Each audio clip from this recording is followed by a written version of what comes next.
Hi, this is Alex from Aplos Software. Today we're going to take a look at fund accounting, which is a standard that all nonprofits and churches need to adhere to. If you work for a nonprofit or church, this is the course for you. What is fund accounting?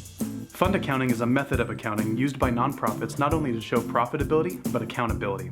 You need to not only know how much money you've made, spent, and have left over, but how much did you make, spend, and how much do you have left over for multiple areas within your organization. Welcome to fund accounting. What are funds? A fund is an area within your organization that needs to be tracked separately from everything else. Think of it as like a little mini organization within your larger nonprofit. This can include things like designated funds, temporarily or permanently restricted funds, grants, campaigns, departments, and the list goes on. When trying to find out what a fund would be for your organization, ask yourself the question, do I need to know how much money is set aside for blank? The answer to that question is going to be a fund that you're going to want to track for your nonprofit. So when do you use fund accounting? Again, fund accounting is a method of accounting, so you're going to use it on a daily basis for your nonprofit. Let's take a look at an example. So let's say you own a nonprofit that helps stray animals. Your operations are pretty straightforward. You receive money from contributions, you spend a little to keep the lights on, but nothing too fancy. Well, let's make it a little fancy. You apply for and are awarded a grant that gives you $5,000 for a designated purpose. In your checking account, let's say you had $3,000, so this check of $5 brings you to $8,000. So you had $3,000 in your checking account, you got $5,000 for a designated purpose. Are you with me so far? Here are the questions that fund accounting will help you answer. First, how are you going to record the receipt of this $5,000 separately from everything else in your organization?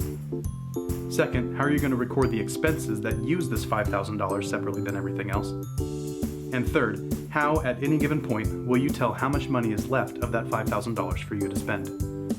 Fund accounting allows you to track things like this because every fund within your organization has its own assets, liabilities, equity, income, and expense, making it its own little mini organization within your nonprofit. Fund accounting can get confusing, but ultimately it's the most accurate way you can keep track of your organization's finances. With fund accounting, you can keep track of the things like we laid out in the example and even more, ultimately giving you the ability to provide accurate reports and make key decisions.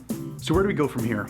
In the last lesson, we took a look at basic accounting, today was fund accounting, and next time we're going to take a look at accounts.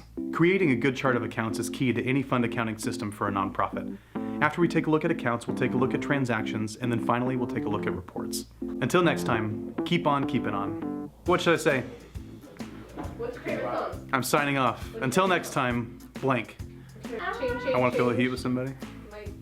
Until then, keep it sassy. Keep it simple. Keep it clean. Keep it secret. Keep it safe. Lord of the Rings. Until next time, knowing is half the battle. G.I. Joe. Until next time, just do the best that you can.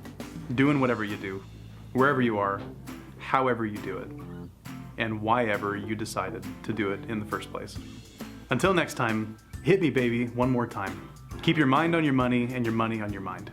Until next time, I've got 99 problems, but fund accounting isn't one. Oh, bam! Lame. Until next time, subscribe to our next lesson and get it in your email box when it comes out. And I'm like, jazz hands! Don't you forget about me. Don't you Forget about forget about me.